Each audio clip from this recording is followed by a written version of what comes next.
হ্যাঁ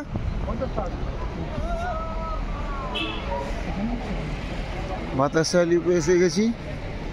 এটা দার্জিলিংয়ের একটা ভিউ পয়েন্ট, ভালো ভিউ পয়েন্ট।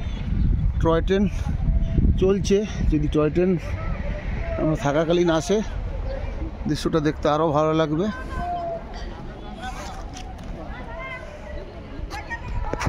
এখন রয়েছি বাতাসিয়া লুপ ভিউ পয়েন্ট। তারা সব কোথায়?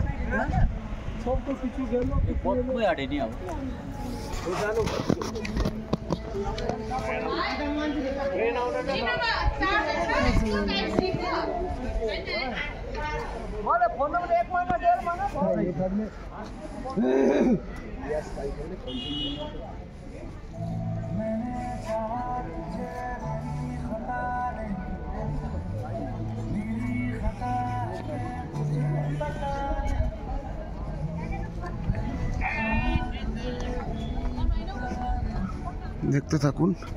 ওই দূরে দেখুন রোদ উঠেছে অনেকক্ষণ পরে, আজ সকাল থেকে রোদ ছিল না, অনেকক্ষণ পরে রোদ উঠেছে। দেখতে থাকুন, পরের ক্লিপস আবার কিছু দেখাবো।